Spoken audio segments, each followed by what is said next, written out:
جب اپنا کردار جانوروں والا پیش کریں گے تو گلی کا کتا بھی دیکھ کے بھونکنے لگ جائے گا، انسان تو دور کی بات ہے۔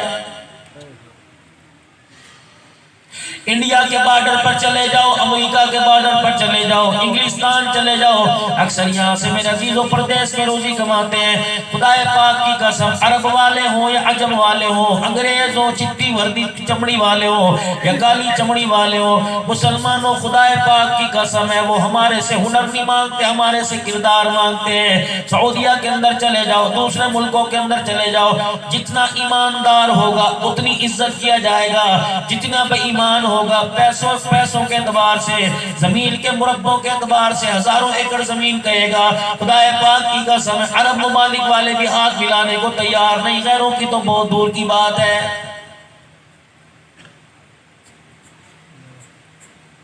مفتی تقی عثمانی صاحب نیوزی لینڈ کے دورے پہ گئے، ایک مارٹ میں داخل ہو گئے، سکھ اس کا مالک تھا، مولانا زبیر صاحب آپ کا صاحبزادہ ساتھ تھا۔ مفتی صاحب رحمت برکات العالیہ کو اللہ اکبر، وہ آدمی دیکھ کے کہنے آپ مسلمان ہو، پاکستان سے آئے ہو؟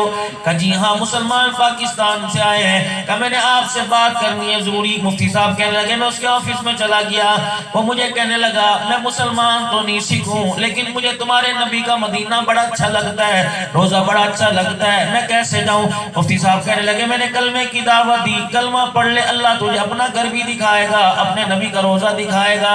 کا کیا مطلب؟ کا مسلمان ہو جا۔ اتنا کہنا تھا وہ سکھ اپنی کرسی سے کھڑا ہو گیا، جلدی سے دروازہ بند کیا، کہنے لگے دوبارہ نہ کہنا، اگر کسی نے میری بات سنی کہ فلانا سکھ مسلمان ہو گیا، یہ نیوزی لینڈ والے میرے پہ اعتبار کرنا چھوڑ دیں گے۔ کہنے لگے مفتی صاحب میرا شرم سے سر جھک گیا، میں نے کہا میری سمجھ میں تیری بات نہیں آئی، کہ آپ یہاں لوگ، میں سکھ ہوں ہندو ہوں، مسلمان بھی میرے پہ بھروسہ کر کے آتا ہے، ایماندار ہے تو نمبر چیز نہیں دے گا، پیسے کھڑے لے گا تو چیز کرے دے گا، اگر علاقے میں لوگوں میں پتہ لگ گیا کہ فلانا سکھ مسلمان ہو گیا، لوگ میرے سے سودا لینا چھوڑ دیں گے۔ مفتی صاحب کہنے لگے ایسی بھی کیا بات ہے، مسلمان نے تیرا کیا نقصان کیا؟ کہ جو مسجدوں کے اندر دعائیں کر کر کے انگلینڈ کا ویزا لے کے آیا تھا، جس نے منت مانی تھی میں 10 روزے رکھوں گا، 2 دیگے چاولوں کی ترواؤں گا، درود شریف پڑھ پڑھ کے جس نے ویزا لگوایا تھا، پاکستان سے جب یہاں آیا، یہاں آنے کے بعد شراب کے اڈوں پہ نظر آیا، جوئے کے اڈوں پہ نظر آیا، بدکاری کرتا نظر آیا، مسلمان نے اپنے آپ کو اتنا گرا دیا، سکھ کہنے لگا کلمہ پڑھنے کو تیار ہوں لیکن میں اپنے آپ کو مسلمان کہنے کے لیے تیار نہیں ہوں۔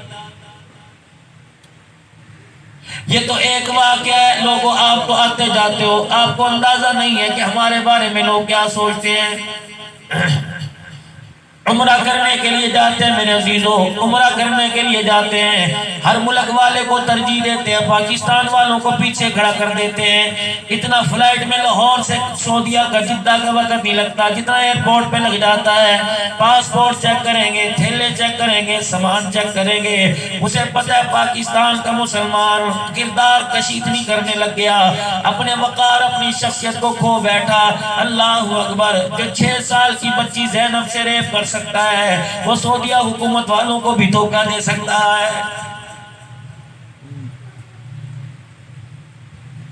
ایمانداری سے بتاؤ میرے عزیزو، ایک مائی کا انتقال ہوا، خدا کا شکر کرو اپنے پردے بچا کے چلی گئی، اللہ کا شکر کرو اپنے بچوں کی عزت بچا کے قبروں میں چلی گئی۔ مجھے ایمانداری سے بتاؤ پورے علاقے کے اندر، میں غیروں کی بات نہیں کرتا، اپنوں سے کس کی عزت محفوظ ہے؟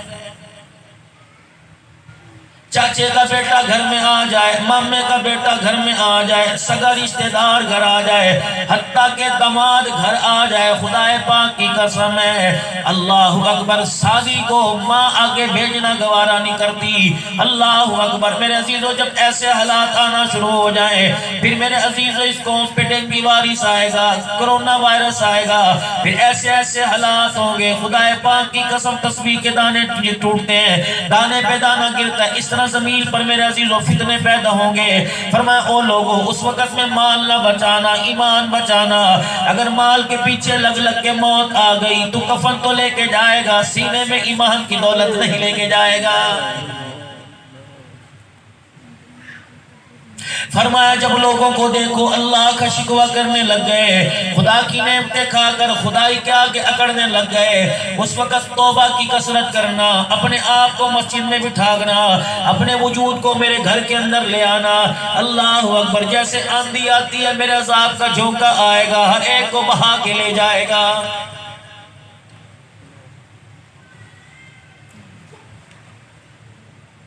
جہاں 10,000 روپے تنخواہ لینی ہے، 15,000 روپے تنخواہ لینی ہے، اس کے کام کے لیے صبح اٹھتا ہے، نہا دھو کر جوتا پالش کر کے ناشتہ لے کے جاتا ہے کہ میں جس کا کام کر رہا ہوں 10,000 ملے گا، 10,000 جس سے تو نے لیا اس کے کام کے لیے اتنا تیار کرتا ہے، اور جس کی نعمتیں کھا کھا کے تیرے منہ کے دانت ٹوٹ گئے، آج صبح فجر کی نماز میں اس کو سجدہ ہی نہیں کیا ہے۔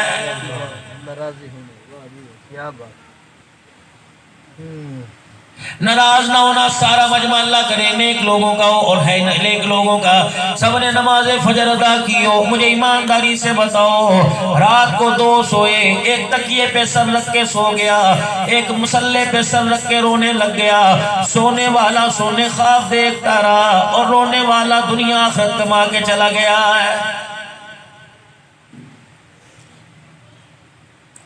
جس نے فجر کی نماز کا سجدہ نہیں کیا اللہ اس کی مانتا کچھ کوئی نہیں، اور جس نے تہجد کی نماز کا سجدہ نہیں چھوڑا اللہ اس کی موڑتا کوئی نہیں۔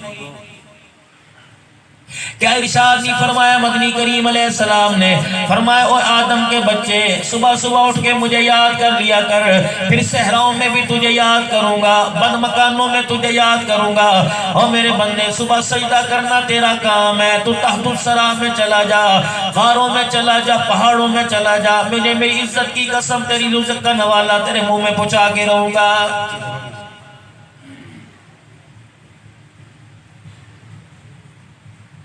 آج ہمیں دور پار کے رشتوں کی پہچان ہے۔ ایک آدمی کہتا میرا حافظہ اتنا تیز ہے، 50 سال پہلے جو مجھے ملا میرے سامنے آ جائے میں نام تک بتلا دوں گا۔ اللہ اکبر، 50 سال کی دوری والا سامنے آ گیا تو اسے پہچان گیا۔ وَإِذَا سَأَلَكَ عِبَادِي عَنِّي فَإِنِّي قَرِيبٌ، 50 سال کے بعد ملاقات ہوئی تو پہچان گیا جو تیری شارک کے قریب ہے۔ 70 سال کی عمر ہو گئی آج تک تم اپنے رب کو نہیں پہچان سکا ہے۔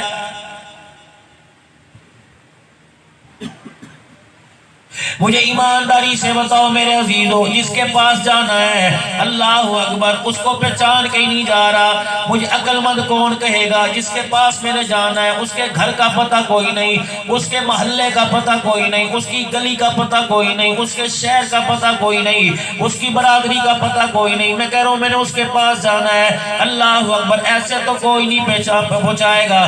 شہر کا نام پتہ ہوگا، محلے کا نام پتہ ہوگا، گلی کا نام پتہ ہوگا، تجھے اس شہر گلی میں جا کے نام لینے کی دیر ہے، بندہ دروازے تک جا کے پہنچا دے گا۔ جب ساری زندگی اللہ کو یاد نہ کیا، نمازوں میں یاد نہ کیا، رمضان المبارک کے روزے تراویح میں یاد نہ کیا، زکوٰۃ کے معاملے میں یاد نہ کیا، صدقے خیرات میں اللہ کو یاد نہ کیا، نوافل میں اللہ کو یاد نہیں کیا، مجھے ایمانداری کی بات ہے اپنی ذمہ داری سے بتاؤ، موت آ گئی، قیامت کے دن اللہ کے سامنے کھڑے ہو کے اللہ کو کیسے پہچانے گا؟ رابعہ بصریہ رحمت اللہ علیہ وقت کی کلندر گزری ہے۔ اللہ اکبر، مرنے کے بعد کسی کے خواب میں آئی، مسکرا رہی تھی کہ اے رابعہ اللہ اکبر بتا تیرے ساتھ کیا بنی؟ کہ جیسے مجھے قبر میں اتارا فرشتے آئے کہ من ربو کا، بتا تیرا رب کون ہے؟ کہ پھر تو نے کیا کہا؟ میں نے کہا میں نے فرشتوں سے پوچھ لیا، میں بعد میں بتاؤں گی، پہلے تم بتاؤ تمہارا رب کون ہے۔ فرشتے حیرت سے تکنے لگے، رابعہ کیا کہہ رہی ہے؟ جو تم نے پوچھا میں نے تمہارے سے پوچھ لیا۔ اللہ اکبر، کہنے لگے ہم اپنے رب کو کیسے بھول سکتے ہیں؟ حضرت رابعہ بصریہ کہنے لگی کہاں سے آئے؟ کہ وہ آسمانوں سے آئے، کہ اتنی دور سے آئے اپنے رب کو نہ بھولے۔ ساری زندگی میں زمین کے اوپر رب رب کرتی آئی، 4 فٹ نیچے آ کے میں اپنے رب کو کیسے بھول سکتی ہوں؟ یہ رابعہ بصریہ رحمت اللہ علیہ ہے، اللہ اکبر، گھر کے اندر نماز کی نیت باندھی، چور آیا، سارا گھر تلاش کیا، کوئی چیز نظر نہ آئی، ایک پرانا سا کپڑا نظر آیا، چور نے اٹھایا، لے کے چلتا بنا، اچانک آنکھوں کی بینائی چلی گئی، کہنے لگا ہائے میں تو اچھا بھلا دیکھتا تھا، کیا ہو گیا؟ تھوڑی دیر کے بعد کہنے لگا لگ رہا ہے چادر کا مسئلہ ہے، چادر اس نے زمین پہ رکھی، آنکھوں کی بینائی واپس مل گئی، پھر چادر اٹھائی، پھر اندھا ہو گیا، 3 مرتبہ چادر اٹھائی، اندھا ہوا، چادر رکھی، آنکھیں واپس آ گئی، توبہ توبہ کر کے دروازے سے باہر نکلا، جیسے دروازے کی دہلیز پار کرنے لگا تھا، رابعہ تو نماز پڑھ رہی تھی، غیب سے آواز آئی آئندہ بغیر اجازت کے گھر میں نہ آئیو، یہ تو اتنی بڑی ولیہ کا گھر ہے، یہاں تو شیطان کو بھی بغیر اجازت کے اندر آنے کی اجازت نہیں ہے۔